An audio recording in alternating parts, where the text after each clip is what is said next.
All right, we got new wigs for the microphone. Let's hope that this works out. We also have 5,000 dogs here, and that's only a slight exaggeration. There's 4. So there's a lot of dog happening, so let's see how this goes. But we are here today. First of all, hi, I'm Mrs. Pizza, and welcome to another pizza party. And we are here because we are going to start a reading vlog. And the working title, I might make edits, we don't know, for this vlog, it's actually hopefully going to be a series, is going to be, hey, ma'am, girl, lady, sir, why haven't you read that book yet? Do you even read? I know. But that's literally, in my head, I'm like, ma'am, do you even read? Have you ever read? What are you doing? The reason I'm doing this is because I have so many books that I either was like in the wrong age group when something popular hit the market. I was avoiding something because if something is so popular, I get nervous about reading it. That is a whole nother thing that I need to talk to my therapist about, apparently. I am nervous about enjoying things that lots of people enjoy. So there's just a lot of books that somehow along the way I've missed, whether that be classics, whether that be pop culture classics. And I have recently had come into my possession quite a few of these books where I can't believe I have never read this book before.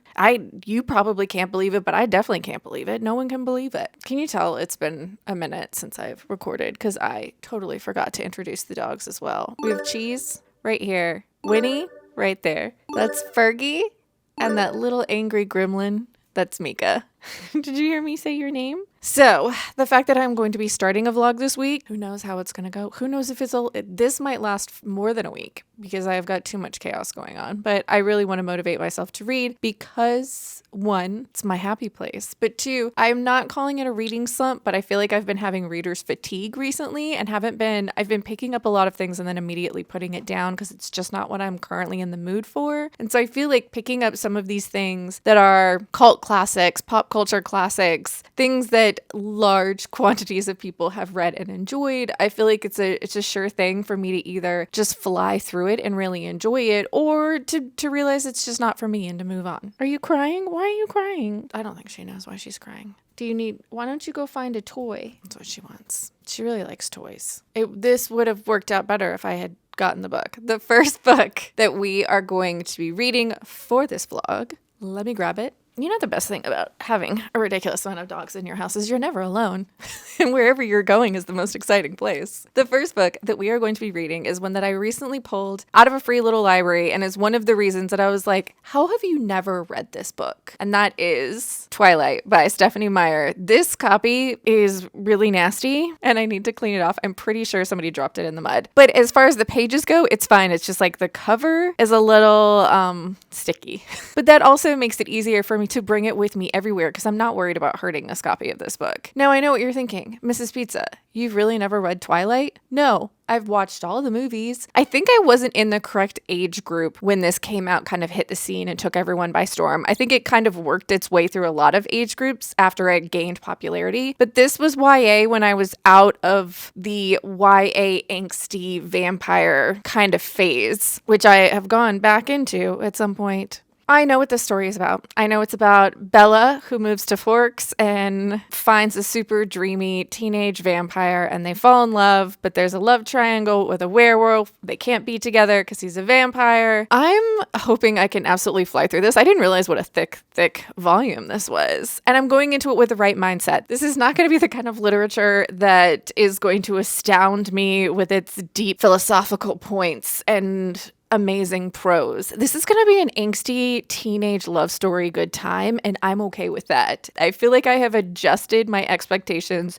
to what I'm about to read in order to enjoy it. Not everything needs to be award worthy. Sometimes you just want to read something that's like junk food for your brain in the best way possible, that's going to give you the angst and the romance and the vampires and the werewolves, you know? I've also been picking up a lot of vampire books again, so that apparently February is going to be the month of vampires for me. I also didn't realize that I was going to be kind of matching. It's not planned that my outfit would match the book, but it does, so maybe it's a sign. So I actually have I have a doctor's appointment and some other stuff I have to run to today, so this bad boy is going to be making the rounds with me. Let's see how this goes.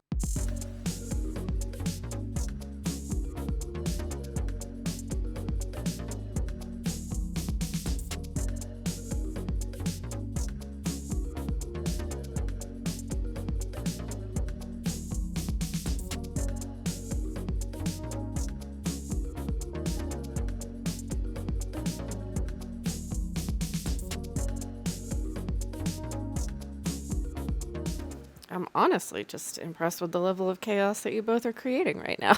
Hi, kids. All right, so we're back. And it's been a while. Honestly, it's been a while. And the reason that it's been a while is because I hate this.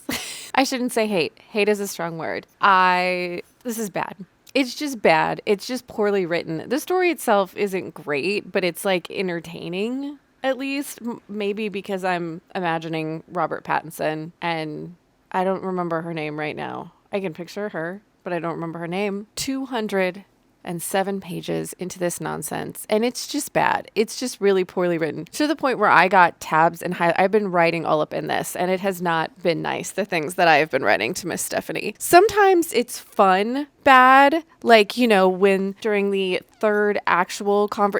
second actual conversation that Bella and our vampire Robert Pattinson love interest Edward have, afterwards she has the thought, I was unconditionally and irrevocably in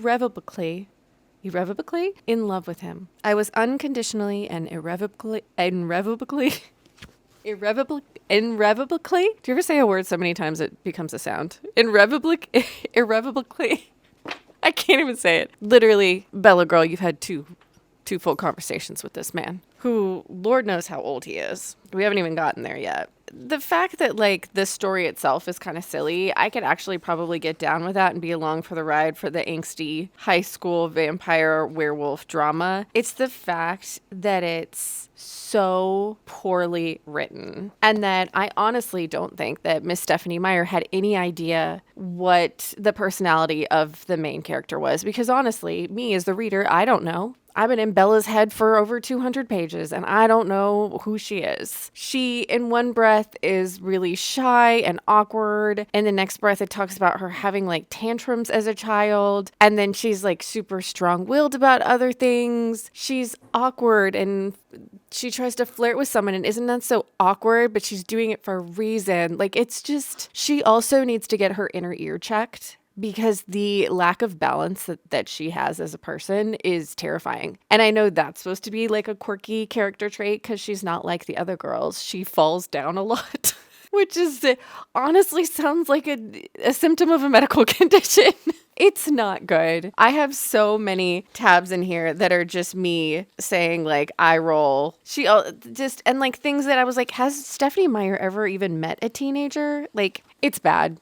If you love this book, if this is just like nostalgia and your teenager years, if this is just your childhood, I'm happy for you. I'm happy. I'm jealous. I wish I loved it as much as you did. I'm really happy that you love it. I think it's hot garbage water, and I think it's putting me in a little bit of a slump. And that's not what we want. So what I'm going to do is go pick another book that has been sitting on my shelf for a while, that is a little bit on the older side, or at least hasn't come out in the past 2 years. And we're going to try again.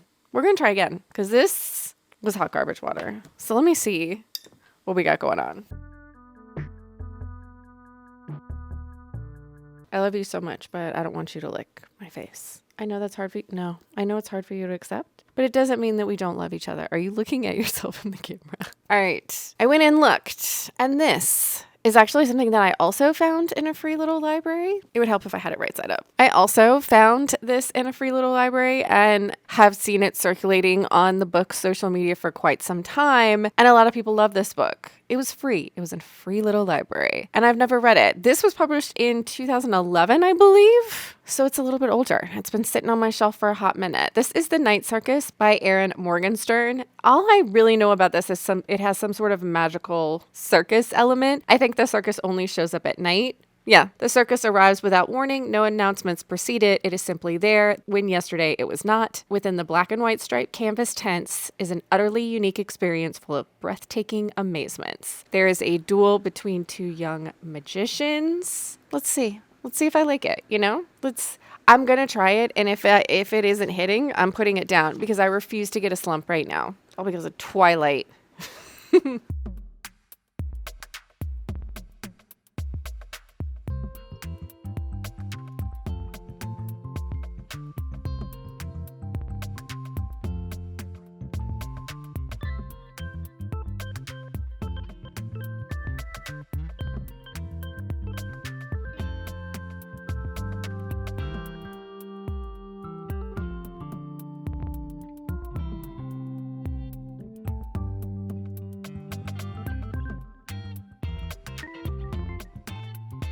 you want to do that? We probably have to use one of my sweatshirts.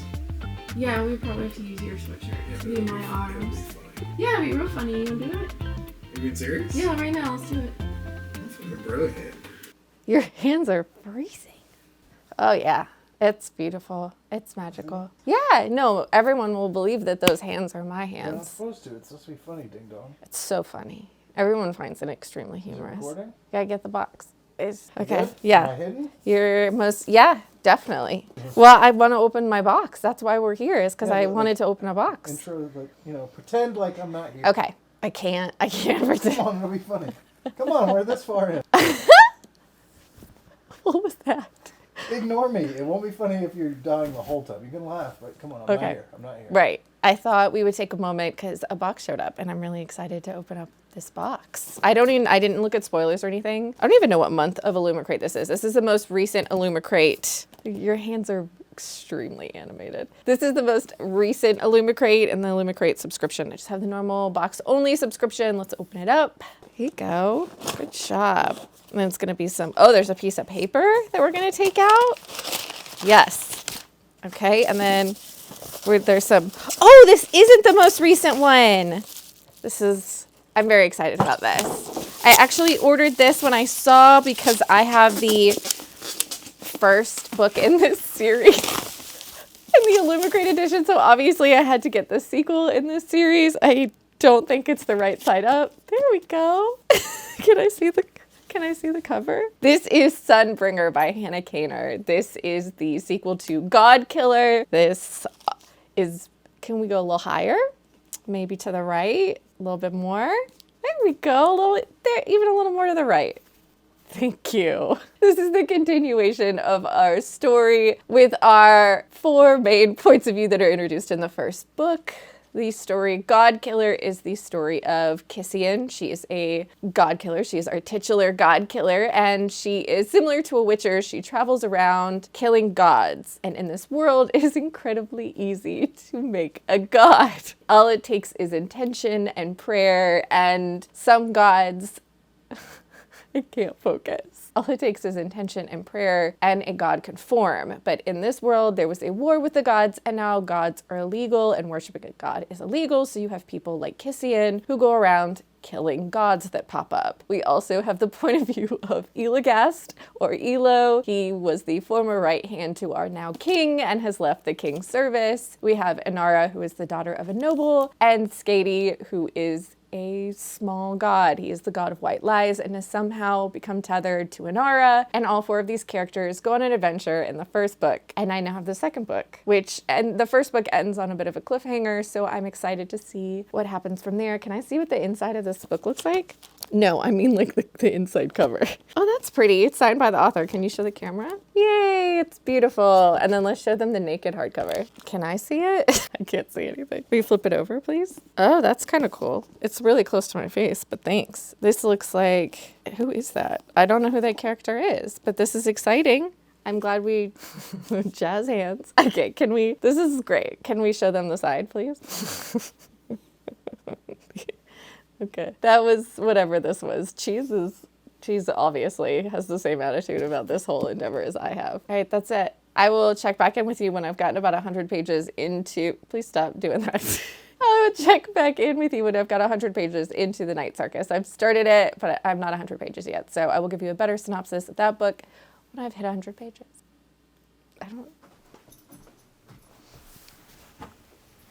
All right. I am 197 pages into this bad boy. It would help if I centered myself on the screen. I am 197 pages into the Night Circus, and so I can give you a better synopsis of what the heck this is about. So basically we open this story with, do we even open that? Am I having some sort of mental breakdown? We open this story with is it second person? I believe it's like a second person perspective where you are doing things. You are arriving at this circus, this magical, mystical thing of lore that shows up unannounced and only opens at dusk and closes at dawn. It comes to town unannounced and it leaves just as mysteriously. And so you are introduced to the circus. You are introduced to the circus is how it is put, which I really like when they use the second person. So you're kind of introduced to the magical lore of this story, and then we are promptly dropped into part 1, where we find out about Celia, and she is the daughter of a very famous, I almost called him a musician. He's not a musician, he's a magician. He's a very famous magician and illusionist, and she is the daughter that is left on his doorstep, basically, with a note pinned to her that's like, hey, it's yours. She ends up in the care of her father, who is this interesting character. He's definitely not the kind of father that you would hope for, at least it doesn't seem like it. He's very vain and arrogant and self-absorbed, but also incredibly famous and prosperous and ambitious. He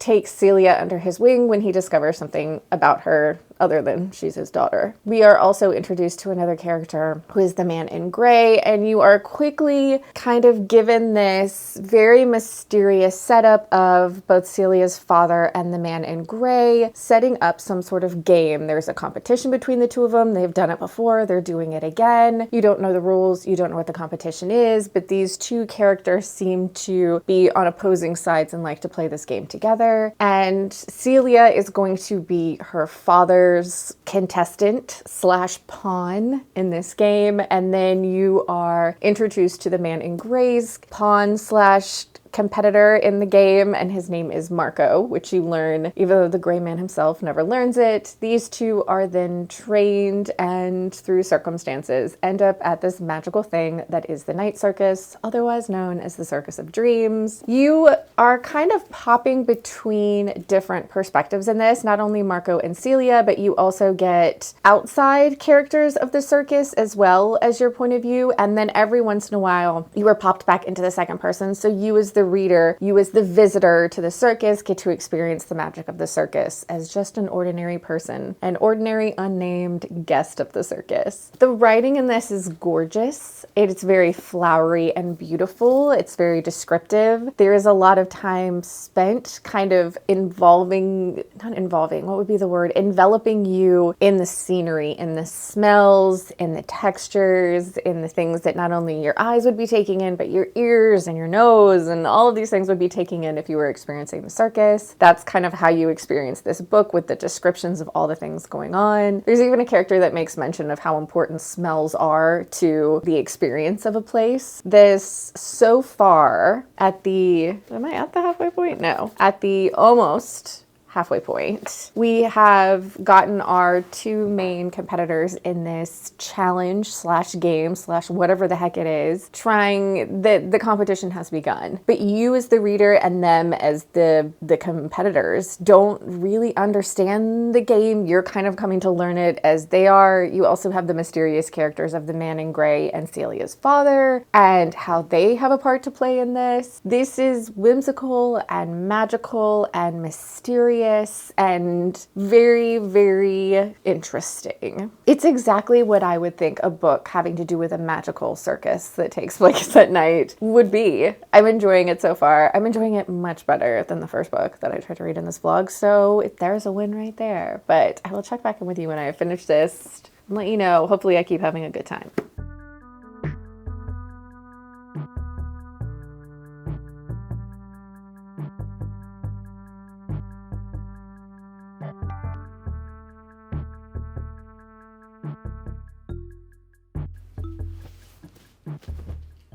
You were asleep. You were asleep. Don't do it. Don't look me in the face. Why don't you go lay down? Cheese is laying down. You can go. Just go lay down. I love you. Cool. Can I be on the TV too? You are in this episode. Why? Because of the stupid hand thing. I thought it was brilliant. All right. I don't feel good today, but I'm not getting a cold because I refuse. I just refuse. I don't want it. So I'm trying to take it easy It's also very dark in here because it's rainy and gross outside. But I didn't realize how dark it was until I just looked in the viewfinder. Okay, before I get off on a tangent, this is why we are here. I finished The Night Circus, and I actually really enjoyed this one. I won't say I'm pleasantly surprised because I had no expectations. I had no idea whether I would like it or not going into it, but I did enjoy it. I think I ended up giving this like 3.5, almost 4 stars. I feel like, and I don't know if this is true, but I'm going to speak it like it is. This feels like the early works, if not a debut, maybe like a second book by this author. There's a lot of craft put into this. There's a lot of thought put into it, but it doesn't feel like late stage work, if that makes sense. There is a lot of things that are kind of left up in the air, and I wish that were explained better. But in that same breath, I feel like that was purposeful. I don't feel like the main example being the magic system in this world is it is not explained. There is multiple different types of magic systems, and you are just along for the ride. But I think that's by design. I think if you sat down with this author, you could ask her very extensive questions about the magic system, and she would know the answers. I think she has a really clear understanding of what the magic system is. You just never get it. You get bits and pieces. But I don't know if that's necessarily, that just might be me being a fantasy reader wanting to know how things work. It's not really important to the story to actually understand how the magic works. Hey, that's really loud what you're doing. If you can hear her chewing a bone, I'm sorry.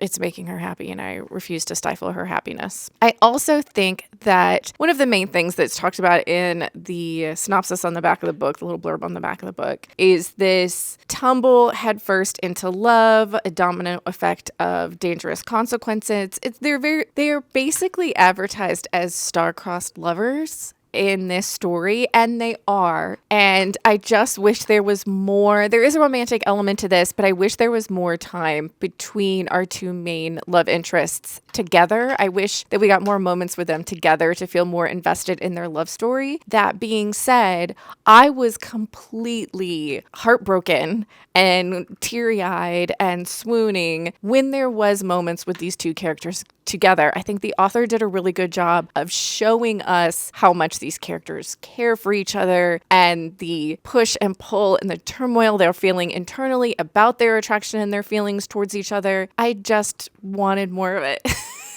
Which I guess also is a good thing. Like, they didn't overdo it. You want more of it because when you are in those moments with them, you are totally invested. I don't have anything that I could say that would make this better for me, even though it wasn't necessarily like a complete hit for me. I enjoyed this. I can see the craft in this. I loved a lot of aspects of this. And I think this is definitely going to make me pick up more from this author because I liked how descriptive and flowery their writing was. I like how they described things. There was a lot of moments where I would even pause and be like, wow, that is really, really on point for exactly what this author is trying to get you exactly into this headspace with sights and smells and textures and everything. And then the story goes on. A lot of moments in this played out like a movie in my head. And I, of course, then started Googling and, there's rumors. It has obviously the rights have been bought to this, but I don't know if they're actually going to make a movie about this. And I think some of it would be hard to do because it is so whimsical, magical, using your imagination to fill in these holes, just things that are outside the realm of actual possibility.